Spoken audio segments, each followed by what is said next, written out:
What was the last meeting? Testing 1, 2, testing 1, 2, 3. The candidate. Oh, thing, right? yeah, it was great. It was very long though. Yeah.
Should I push it? Yes.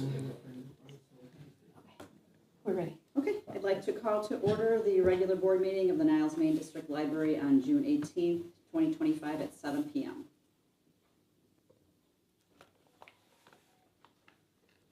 Okay. Trustee Kadir is not here yet. Do we have notice? Okay. Trustee Rosansky is absent with prior notice. Trustee Schoenfeld? Treasurer Vitella? Present. Secretary Toy is absent with prior notice. Vice President Trunco? Here. And President King. Present. Okay, we have a quorum. Please stand for the pledge.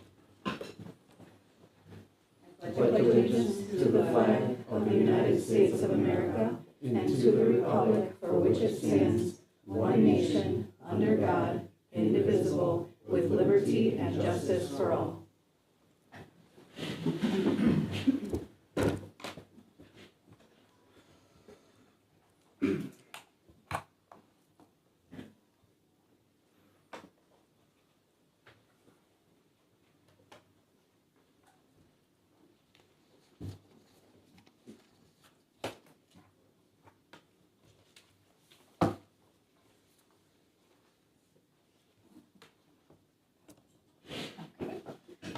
First on the list for public comment is Todd Miller.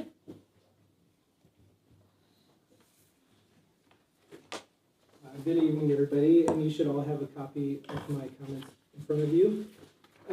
My name is Todd Miller. I'm speaking on behalf of ASME Local 234, the library's union.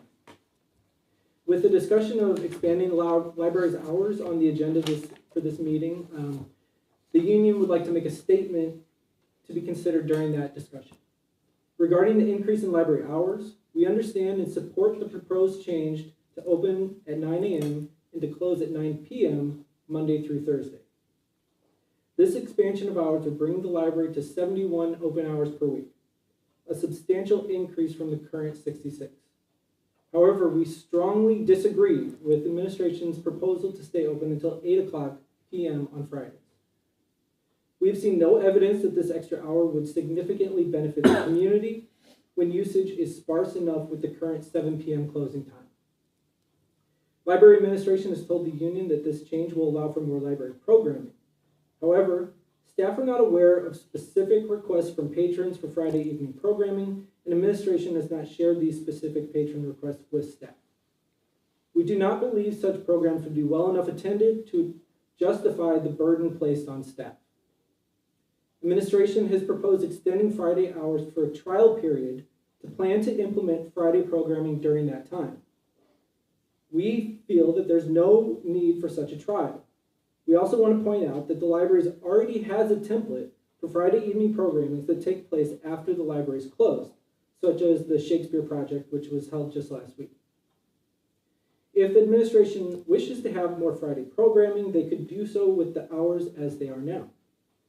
We also want to stress that being open 72 hours is a recommendation, not a requirement, and that changing from 66 open hours to 71 is a significant movement that gives the community an extra 5 hours of library services. Again, the change to 71 open hours is one that the union supports. Please consider the fact that the staff are strongly opposed to expanding Friday evening hours during your discussion of this topic. Thank you. Thank you. Thank you. Is there anyone else present that would like to make public comment? No? I do have one public comment that was submitted for me to read by Elliot Osherman, and I believe the board has a copy of that as well. Good evening, board. This is Elliot Osherman. Unfortunately, a prior engagement precluded my physical presence here in time to present these comments myself. I am grateful to the executive director for her reading them to you. Tonight, you will be dealing with budget issues for fiscal year 25 to 26. I have in the past berated the board for its short-sightedness and not looking forward to future years, both in terms of opportunities and costs. This is known as seeing the forest for the trees. I have noted tendencies in the last 16 or 17 months toward reversing that trend. I gladly note the work on the strategic plan that is being developed and hope that by using that plan, the forest will have a chance to regrow the devastation caused by prior short-sightedness, and that the current and future boards can help the library restore the greatness it has shown in the past. Thank you for your time, your diligence, your patience, and your willingness to listen. I hope to see you shortly, at least in time to hear the budget discussion. Good night. Excuse me. That's all I have for public comment. Thank you. So we're on to number 4, consent agenda. I'd like to make a motion to approve the consent agenda for this evening. Second. Any comments? Anything there? Valerie, I did send you an email regarding that one question. I have not heard back from you yet.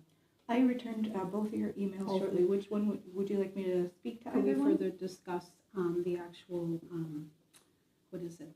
The bins for shredding? Oh, yes. So I had mentioned in my email, but I'm happy to Can you share please here. restate the question first so that we know more? Sure. Thank you. So Trustee Schoenfeld had emailed asking a question about what we spend monthly and annually on a vendor called Iron Mountain that stores our records and shreds them on a schedule based on what we've determined with state regulations. And my email to her and what I can respond to is that amount of the budget, which is a little over $3,000, is 0.048% of the budget. It is a similar cost to what other libraries of our size pay to store records. We are required to maintain some records indefinitely, and we do not have storage space on site or the size of shredders we would need to consistently conduct that business without contracting with someone like Iron Mountain. And then who actually does take that actual inventory of those actual bins that are on site? And So this is off-site? assigned to both Margaret and Victoria. It is something that we still need to redevelop a standard operating procedure for. We are operating within the law. No records have been destroyed since I've started here, which is part of the law, and we will not destroy records until we go over that standard operating procedure. But even if we destroy the records that can be destroyed per the schedule determined by the state, it would not significantly impact the cost of working with Iron Mountain. Thank you. No problem. Anyone else? And I guess we can take a vote.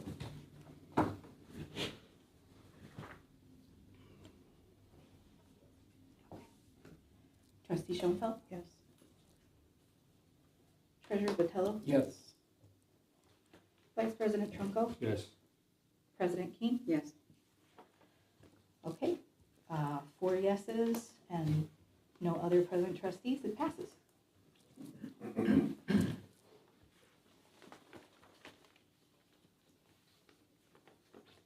Just give me 1 second to make sure I'm in the right spot. Representation.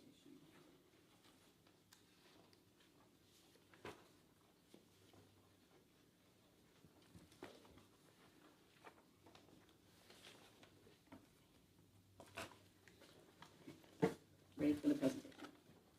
For new business. Jason, if you want to go ahead and make that. I don't know if do we have to make the, No. until we make the action, actually. Right. We can just do the presentation. Welcome. Thank you for coming. Thank you. For those of you who I have not met, my name is Jack Cook, and I'm with Cook and Coker Insurance Group, and joining me today is Patrick Cook, and we've worked on the business insurance renewal for this year's term, and I come with very good news compared to what is going on in the industry. So what I'd like to do is just walk you through the premium summary on page 2 and give you some of my industry comments about what's kind of going on. So your package premium, as you can see, went up by less than $1,000 overall, from $38,000 to $39,000. But that also includes, included in the package is your building limit of $25 million. They increased the building up to $25 million. And then in addition, addition is everything that's within the library, the collection, the computers, all the shelving, business, personal property, that's up to $13 million. So they've increased those from last year's coverages, which are in the bold letters down below or in the bold print down there. So this was really good news. We currently work with about 74 libraries, and I'm going to say that of the renewals, this one is probably the most favorable. So it was really good news to see this, that Patrick worked on this year. Also included is coverage for the board of directors, trustees, volunteers, and the directors and officers policy. You have a $1 million limit that protects you for the decisions that are made, and then in addition, you have the umbrella policy that sits on top.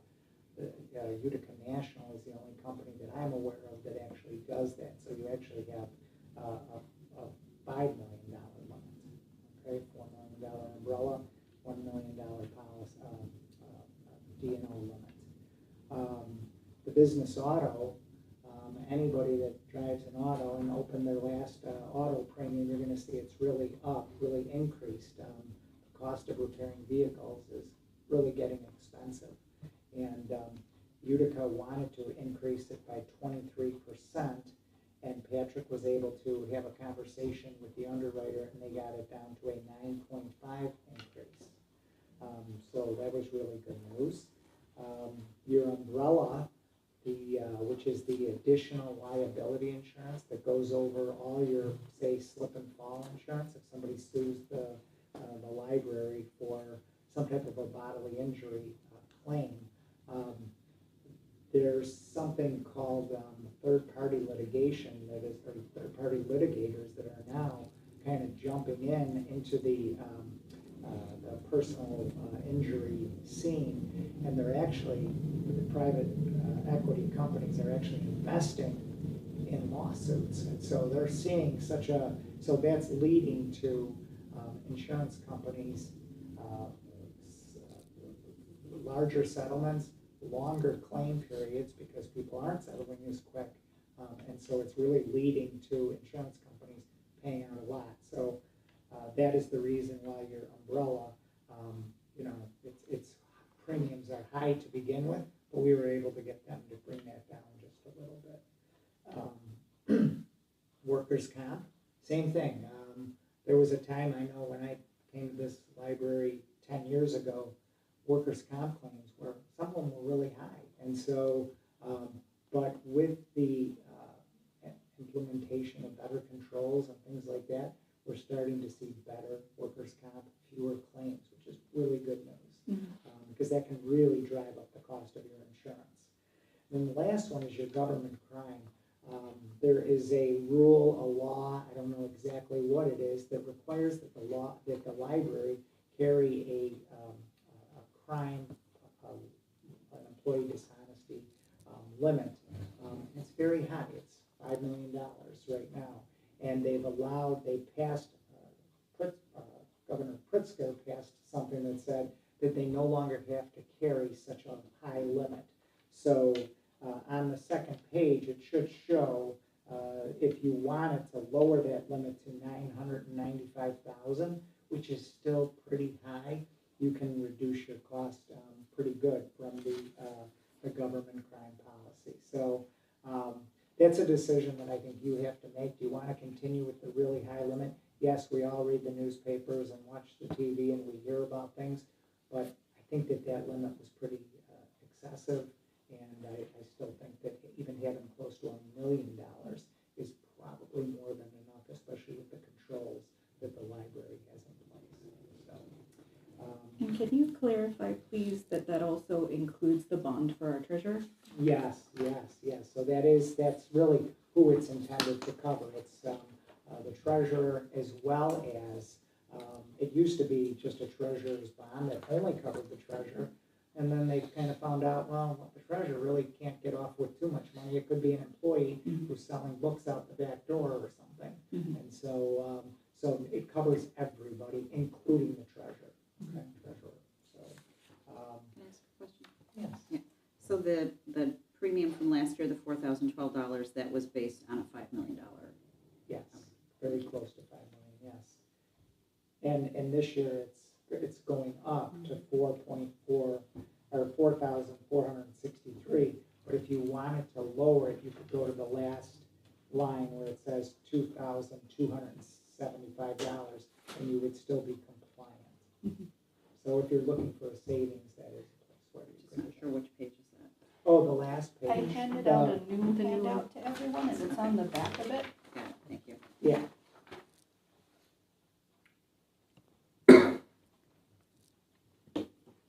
Thank you. I'm sorry, I should have pointed that out to you when it was. I have a general question. With regards to settling claims, do you require that legal judicial process get completed before settlement is paid on the claims?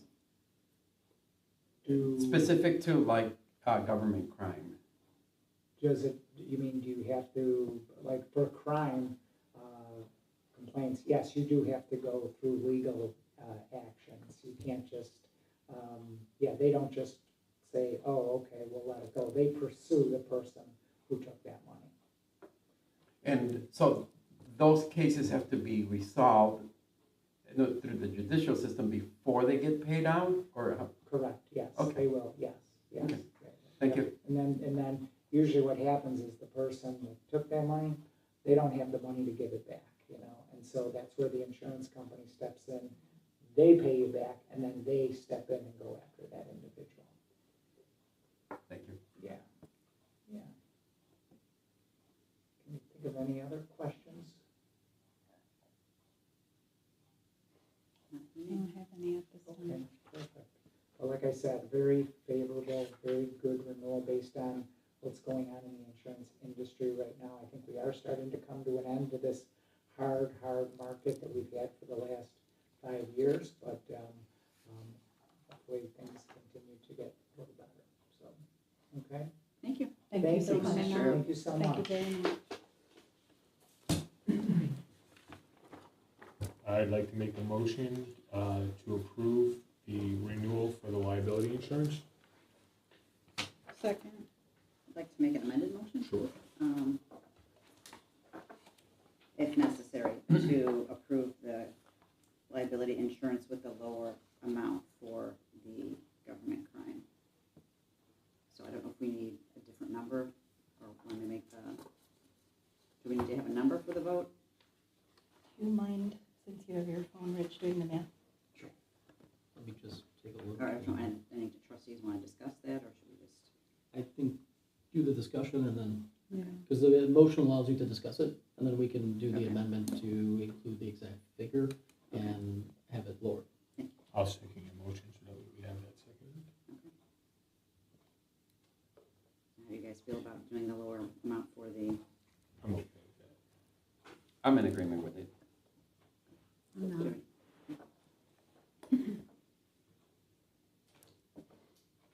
Susan, did I hear you correctly? You'd rather leave it as it is? Mhm. Okay. This number. Is there a specific reason why? I just feel that it's better coverage and just making sure that everything is okay in terms of we have situations that arise. Because you don't know what, we're down the road, you don't know what could happen. So if we were gonna go lower, it would be, we were talking about $1 million is what was, right? Yes, I think it's Instead of the $995,000. And if you wanted to be, you could adjust that to find something in the middle. Mhm. If you wanted to, you could always do that. So, But we don't have those numbers, we just. Right. no, we just have the high and the. 50% Mhm. and then 10%. Yes. Mhm. Thank you. Yes, yes. And just for consideration of the final numbers, Mhm. the maintaining the $5 million of coverage was the $72,633, Right, dropping to $995,000 dollars of coverage drops the premium to $70,358, which is lower than it was last year. Thank you.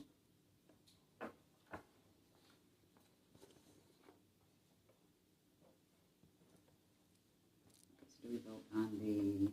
You vote on the amended Yeah. motion, that's what's on the table. Are we ready for a vote? I think so. Okay. Trustee Schoenfeld? I abstain. Treasurer Vitello? Yes. Vice President Trunko? Yes. President Keane? Yes. Motion passes. With the total premium amount of $70,358 for $995,000 of government crime coverage.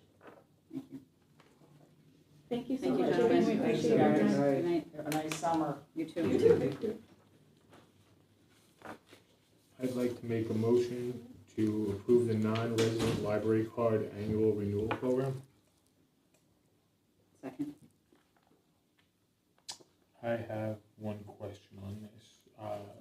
The dollar amount of $324.93 is used on this. Now, is that a one-time fee that non-residents pay, or is that Yes, it's an annual fee, so they pay it and they get a card for a year. just for 1 year? Yes. And then it expires after 1 year and they have to pay it again? Yes. Okay, perfect. That's, I just wanted to clarify that. Thank you. Are there any other questions? It was interesting to see the listing of all the different libraries and how much they charge. Mhm.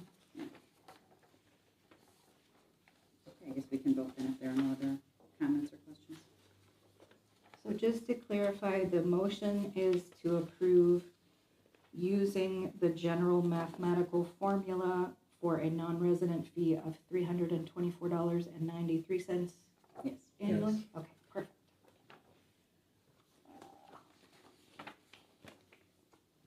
Trustee Schoenfeld? Yes.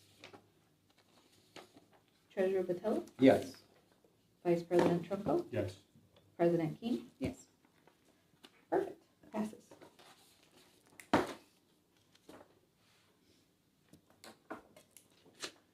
I'd like to make a motion on resolution 2025-02, authorizing the sale of surplus personal property, tractor, and related equipment. Second. Thank you, Rich, for working on this. Yes, thank you. How long, we've had this for a long time and we don't use it, so. Since 1999. Was it originally for, plowing snow? It was without a plow. It was with just the bucket, so it was a little difficult. On the sidewalks, then we got a 54-inch plow. If you see, it's I think 2000 something. It was a little later, 2003 or later. And we haven't used it for a number of years. We went to, like I said in the memo, we've gone to a professional service. They're able to do it much better than we could with that type of equipment that we have. So, and it's rusting and it's just taking space in the garage that is a lot of real estate. There's expectations for other things to be used in there, so. Hey, Rich, just out of curiosity, is it operational at this time? It or is not? operational. Okay, thanks. And then we'll do the 2 weeks of public notice, and people can inspect it if they so want to before they put a bid in. And Rich, with actually the purchase of someone purchasing those items, where is the money going to be going? To the library. Okay. For what type of fund though? I mean, is it going It to goes be into the slush miscellaneous fund? I fund. would imagine miscellaneous. Okay. Where it ultimately gets used is wherever it gets used. So No, that's- there's not like a direct correlation. Yeah, Thank so. you. But it doesn't go into fines or fees or passports. It'll go probably into miscellaneous. And then, Rich, once it's in the newspaper for 2 weeks, people put bids in. Is it a closed bid process, or? So we're gonna put a particular date, maybe say hypothetically July 15th, and that's what's gonna be posted in the paper. And then by a certain hour, so I'd say 10 o'clock in the morning, whatever we receive in writing, we'll take a look at it. Doesn't have to be closed, it can be open, but the highest, either 5,000 at minimum, or whatever the highest is the law, so that's what's gonna be accepted. Perfect. And then there's some other terms that the attorney put in, so that we don't get stuck with, like a back check, or Yeah. no one picks it up for half a year and we're storing it. Yeah, there was Because we don't need that certain situation. time period that they had, like 14 days or something, yeah. So you're thinking of maybe sometime next month? Yes, absolutely, as soon as we can, so we have use for the space. Anyone else? Other? No? Okay. Okay. Yes. Trustee Schoenfeld is a yes. Treasurer Vitello, Yes. Vice President Trunko, Yes. President King, Yes. it passes. Thank you again, Rich. Yeah, it's a sentimental thing. Oh, Yeah. you wanna go for a ride? More for Dave. He's been stuck in it sometime, where he hits a bank of snow and would get stuck, but less so for me, but still. Anyway, I'd like to make a motion to approve the proposal to expand library hours.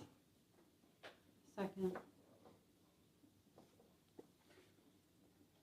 I'd like to say something. I do have a comment as well. Sure.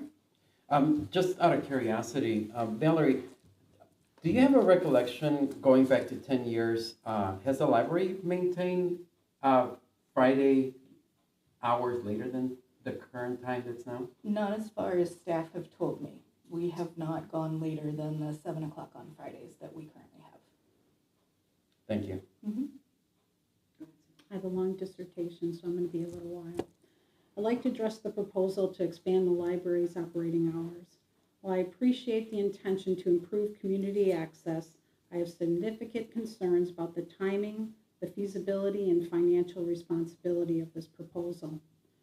First, let's consider recent trends. The library hosted 250 programs this year, and last year, the information that was provided, we hosted 302 programs in the previous year, which is 17% decrease.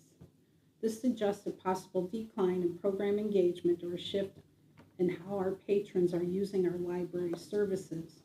Without clear evidence of increased demand, it's difficult to justify extending hours at this time. We currently serve a population of 58,617 residents, and our existing schedule of 66 open hours aligns with the industry's benchmark for community of this size. This level of service already provides ample public access, and there is no concrete data or analyzed presentations to show extended hours with significant enhanced service or usage. Most importantly, no detailed management or staffing plan has been provided to explain how these additional hours would be supported. Expanding hours without a clear operational strategy would not be responsible or sustainable. From a financial standpoint, we must be cautious extending hours with undoubtedly frequent substantial increase in salaries, expenditures with higher cost of utilities, security, and maintenance. There's no financial plan, and revisiting this idea, I think we should actually put this and postpone this and review this in 3 to 6 months. I believe our current 66-hour schedule remains significant to meet the needs of our community. How will we communicate the change to the public, and where there will be marketing signs and websites, updates? There's a lot of information that needs to be allocated for it before we do something of this nature. Thank you for your comments. Jason, before I ask for another opportunity, do you have anything to add? Yeah, I'd actually like to amend the motion to make it 71 hours, what the union's asking for, not to go to the Friday at 7, past the Friday at 8 p.m. due to the fact that we've never done this before. The numbers, I'm not a 1,000,000% sold on the numbers that it's going to do much on a Friday night, and as Todd explained, there's already programs there past the hours, so I fully support the 71 hour instead of the 72 hours. So I'd like to amend the motion to support that 71 hour with the hour cutoff on Friday nights. Okay. So I think we can make the motion whatever number we want, right, because it's not, or is it? Well, the original motion was not clear as to what was being requested. Mhm. So is this just the original Oh, so motion being then, so then, updated? so then it's just the original, so then my comment then is I would support the 71 hours, not the 72 hours, just going off of what the staff is saying, as well as what Sue just brought up, and numbers that I've looked at myself. I would be comfortable with the 71 hours for right now, and then revisiting it maybe in 6 months. Sue, do you still second that motion? No. Okay. I'll So- second the motion. Okay. So I will count it as an amended motion since who seconded changed. Thank you. Are we ready to I- vote? No, Roberta wanted Well, to I add did want something. to just add a comment, but I wanted to give Madam President the opportunity to add comment before I respond to Suzanne's comment. Yeah, I am so glad that we're gonna be able to go back to regular open hours. I appreciate your comments, Sue, but I disagree with them strongly. I am happy to go back to 71 hours currently, or starting, when are we gonna start? In September? September 1st. I'm going to reserve the right to reconsider that at some point. I respect all you guys coming out tonight and giving us your opinions. But I do still want to think about it. I want to think about what is best for the library and maybe see or hear what the things that you said are possibly could happen on Friday nights. I just don't want to shut the door on it. Of course. is Would what you I'm like saying. me to share now? Sure. So I do agree with the staff and what they've brought forward is that I have not gotten very strong demand for programs on Friday nights. What I have heard, I have had a couple of patrons and literally like 2 or 3 patrons ask for Friday night family programs, but most strongly Ariane and Sarah have said they have patrons by word of mouth expressing that they wanted programs on Friday nights, but I was not given specific numbers because again, this is word of mouth. So we could potentially, if the board would like us to, do a community survey in the future after we're done with strategic planning to see how high the interest is, if we want to keep that door open in the future.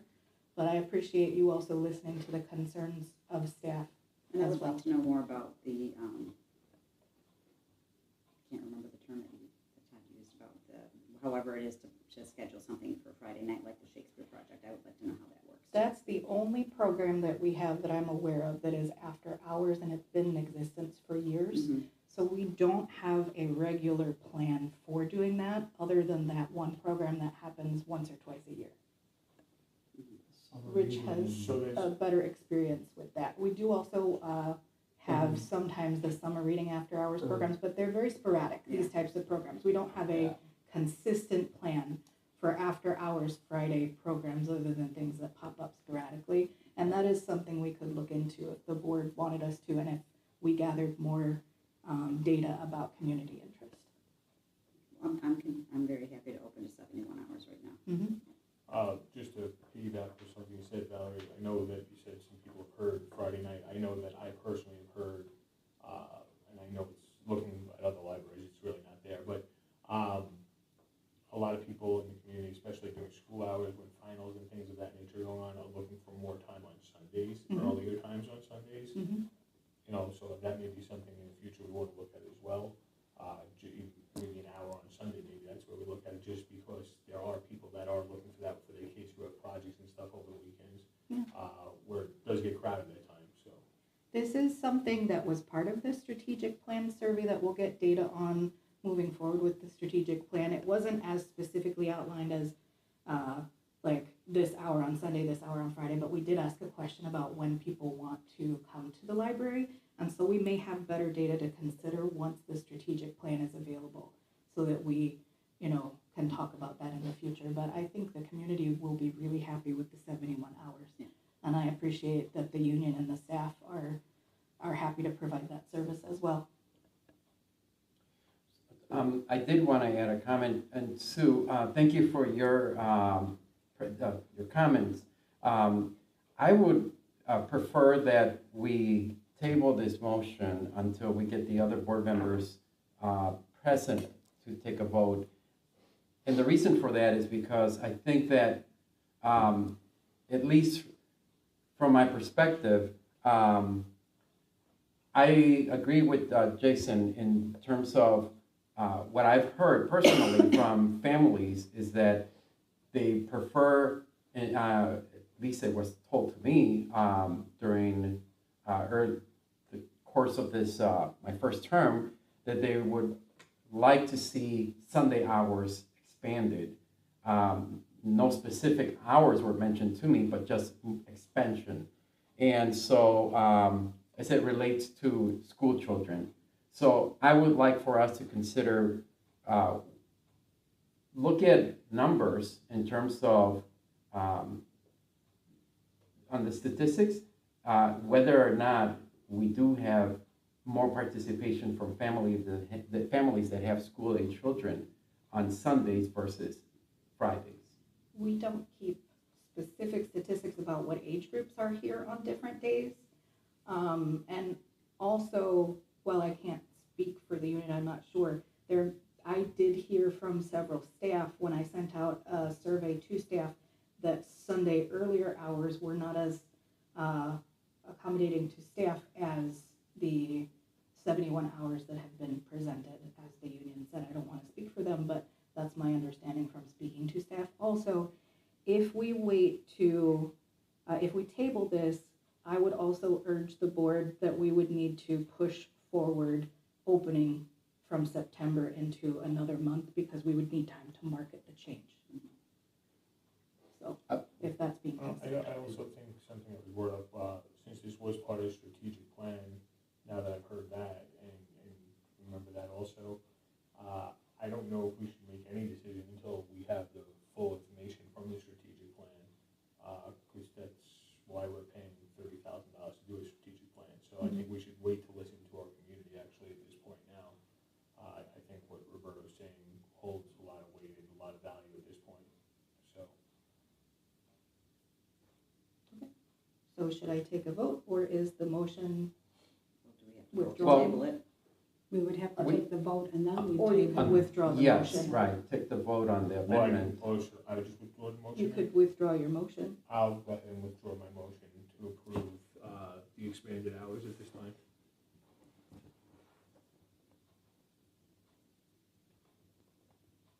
Valerie, when are we gonna get those results, those kind of results from the strategic plan?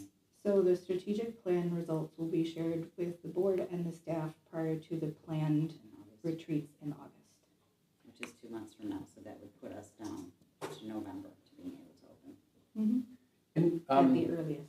Madam President, and may I also ask that we hear from the union in terms of, I want to go back to the comments that we had earlier. And Todd, are you here? Okay. So you mentioned that, and clarify for me, have you had input from administration here in terms of the expected operation going forward with this? I'm not clear in terms of like how involved the staff have been in this process. I don't want to speak for everyone, but administration, this has been discussed in labor management meetings before now. Okay, so there is ongoing dialogue, right, in terms of the impact it's going to have on the employees? Because one of the things is that, so for me, what's important is that we're here to serve the community, right? And so there's value there. And of course, we have to consider the impact it's going to have on staff. So I want to hear from both sides, essentially, is what I'm getting to. So. Yeah, and I can say that at a later date, the union can prepare another statement. I don't want to just speak off the top of my head now, but we'd be happy to bring another statement for the discussion at any time. Great, thank you, yes. Thank you. Thank you. So I motion to table item 5D on the proposed extended hours. I'll second that. No. Who wants it? Shoot it out. Either way, it doesn't matter. As long as it gets seconded, I guess. I'm gonna give it to Sue. There you go. Okay. Yes. Trustee Schoenfeld is a yes. Treasurer Botello, Yes. Vice President Trunko. Yes. President Keen. Abstain. Okay, passes.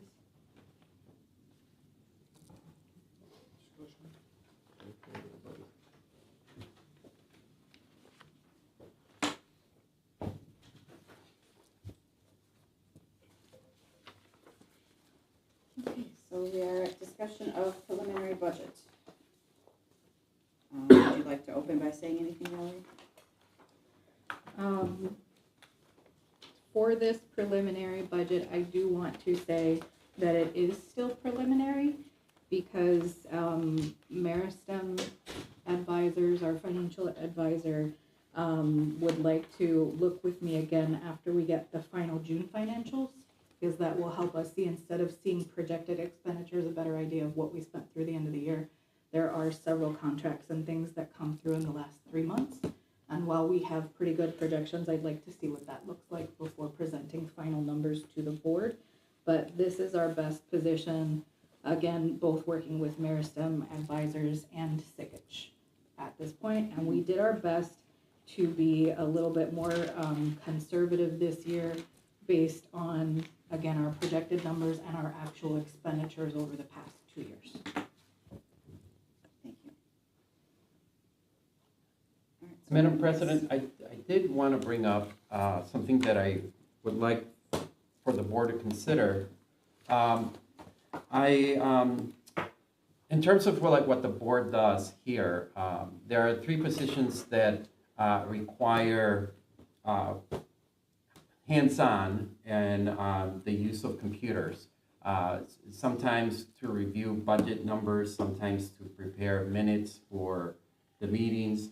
And so I would like the board to consider adding 3 computers for the use of the trustees. And that would be something that we could use in preparation for our meetings and evaluating topics that come up. I know specifically as a treasurer, that's a tool that would enable me to look at more detailed numbers and spend more time evaluating those numbers. So my motion would be to consider adding 3 computers for trustee use. Can I make a suggestion that, because this is only a discussion, it doesn't require a motion? Okay. It's just something that, if that's the board wants, I can run those numbers and work with Rich. And you have money for it if we needed it, and Rich has money for it if we That's need like it. in the weeds discussion. It's a fairly small amount of funds that would go towards that. And at my previous library, all of the trustees had tablets to do their board work specifically, so it is practiced at other libraries as well. It's practice for, we had tablets at one point too. So It would be apparently we lovely used to have a it. tablet to take. I was gonna suggest that if we went forward with having something, having them available, that the one, especially for the secretary, I imagine, I haven't been secretary, but to be able to have a laptop that you could take with you, to be able to work on it at home and then not have to save it on a drive or email or something, that would be really nice. But it would be, I mean, I've been carrying this thing into these meetings for 4 years now. It wouldn't, I'm lucky it's still going. It would be great to have. And we also One have that's money heavy. in the trustees line item, I mean, a significant amount of funds that we could use for that as well. If we had CPUs instead of laptops, Word would be a place to keep that, I where would we could use recommend it. laptops. I would also recommend laptops. Okay. We don't particularly have much space for Uh-huh. especially secure desktops in case you're doing, closed session business and things of that nature. Could you maybe get numbers then for us for that? I don't believe it's something that really needs to be Oh, okay. detailed in the budget discussion. I mean, the numbers that are in here are. I could there's add, enough- 10,000 to the trustee Right, line yeah, item? we can do something like Yeah. that. Well, but how much does one laptop cost? Depending on the configuration, maybe between $800 and $1,000, and how many years of support we'd like to have, Right. and what kind of screens you really would want. Mhm. I would imagine you'd like larger screens, but also portability is a factor. So there's kind of one side of the coin, then you get the other side of the coin. So, but it's something that would be discussed. It's a very small amount considering the totality of the budget. Mhm. So I think. And we'll definitely add something in. Yeah. Mhm. I think larger things in terms of like operating, general, the whole part of it, the administrative, obviously the special reserve fund is a big consideration. That's not out of, it's in the budget obviously, but for funds that we already have. So if there's any questions to that, but those concerns about, having technology for the board, obviously, will be taken up, and we can have a proposal and we can have discussions as well before that. Thank you, Rich. Yeah, absolutely. Thank you, Mel. That's a good idea. President Keane, if I could ask that we move, Oh, I don't know if we're done with the discussion. oh, I'm sorry. Sue, do you have anything you wanted to ask about on the budget? I apologize. Are there any things, specific things that the board would like me to look at particularly when I am working on adjusting numbers for next month?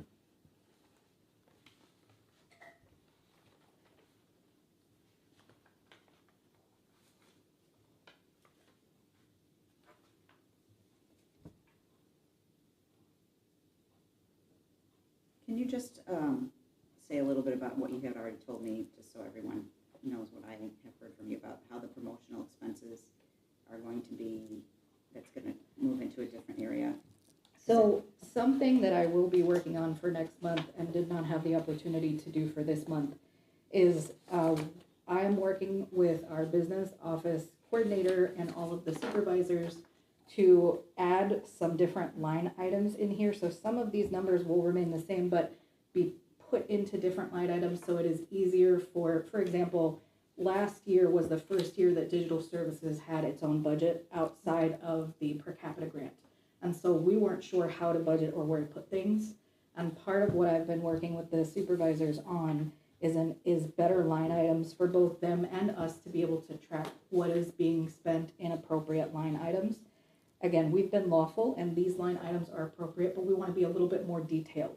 And so you might see things like what President Keane is talking about is that promotional expenses, we've talked about being things like tchotchkes and physical giveaways for marketing as opposed to printing is for the actual printed like materials that get sent out to people. And so that's kind of what we're trying to do without getting too like into minutia, just making tracking a little easier for everyone. But it should not affect the overall numbers very much. It's just moving things into different line items. Does that make sense? Okay, that explained a little bit to me why things were moving into different, yeah. Mhm.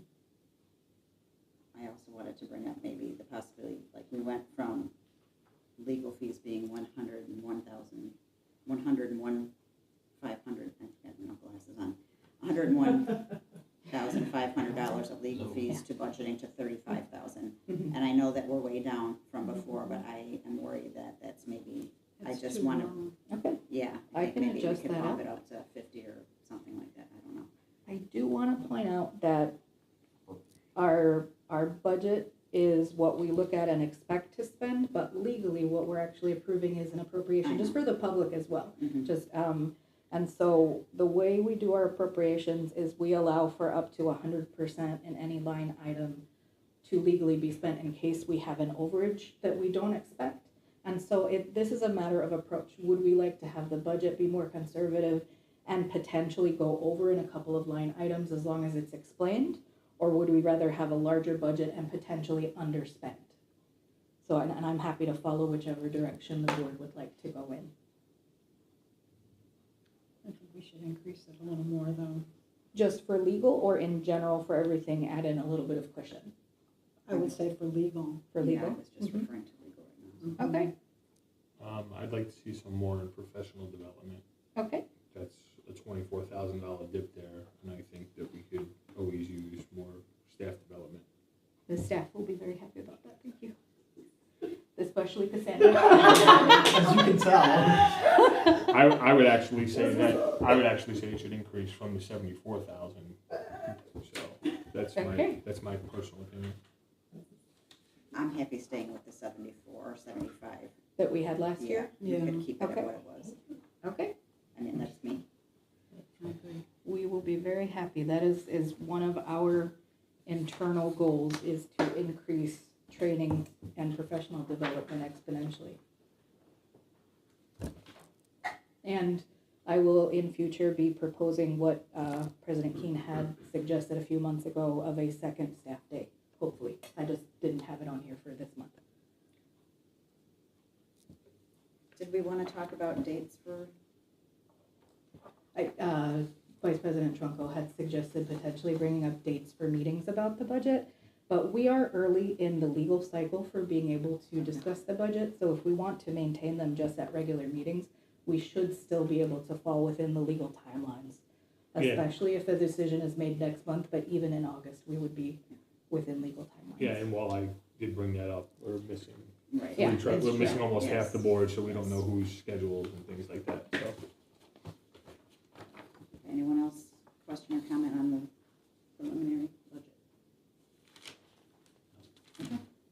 President Keene, I'd like to ask that we move item number 8, other, up into item 6, right before executive session. You have to make a motion to, Oh, yeah, can I make a do I have to make a motion? Can I make a Yes. motion to revise the agenda list to put other in front of executive session, please? second.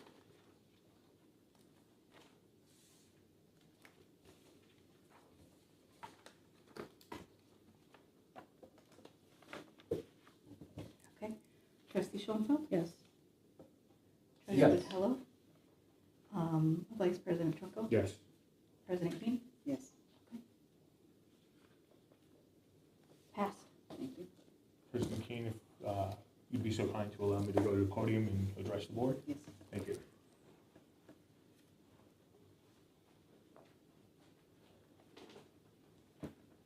Good evening, library community. 2 years ago, I ran as part of a slate with 3 other great candidates to reclaim our library. Over the past 2+ years, in countless meetings, phone calls, and hours, I could say we have definitely done so. We finalized a union contract within the first 6 months of us being seated. We have hired an executive director who I am confident is the right leader to take this library into the future. The library has started and is in the middle of our strategic plan, an expansion project in the basement, and many more improvements. The library is in a sound financial position, and from the forecast we have, should be for a long time. A lot of reasons I decided to run in the first place have been accomplished, and while there are many more great things to come, we certainly have done a lot. I do not make the following decision lightly, and have given it much thought to what is best for the library and the community it serves. Effective at the end of open session tonight, I will resign as trustee from the Niles Main District Library. Over the last 2 years, I have put important things in my personal and business life on hold, but as many of you surely know, life, illness, and the chance to succeed in business wait for no one. I did offer to stay on for up to 90 days so that the board would not be a member short. However, after speaking with President Keene and the library attorney, and realizing my schedule will limit me to possibly only 1 meeting in that time frame, we all agreed that the board would be okay with 6. I would like to thank the staff, the leadership, and the board for the last 2 years. It has been a pleasure getting to know you. To our supporters, elected officials, and the public, I hope that I was able to be the type of trustee you were looking for when you elected me and stood by me publicly. Lastly, to my wife and children, thank you for supporting me over the last few years. I couldn't have done it without your love, support, and understanding for the time away from the house and what the time for a public servant role takes from one's family. Thank you. Thank you. Vice President Trunko, I accept your resignation. I also have that in writing. I have to give that to you in writing legally. Thank you. On behalf of the board, I'd like to thank you for your dedication and obvious heart that you have put into this work. I know, you and I know how many hours have been spent. During your time here, you have been very influential in many important things that you just mentioned, like restoring the budget and the levy and the staffing levels, and helped us prioritize the first union contract. And for those things, we are very grateful, and trying to understand your position and hoping that everything will work out well for you in your personal life, and wish you all the best. Thank you. Thank you. Thank you, President. With, Thank you. Thank you. With that, I'll make my final motion, which I will not be part of executive session, so I'll abstain, but I'll get to that. I'd like to make a motion to move to executive session to discuss the appointment, employment, compensation, discipline, performance, or dismissal of specific employees of the Niles Main District Library, 5 ILCS 122C1. Second. Oh, wait, I don't think we. and to discuss the minutes of meetings lawfully closed on the Open Meetings Act, whether the purposes of the approval by the body of the minutes or semi-annual review of the minutes as mandated by section 2065 ILCS 122C21.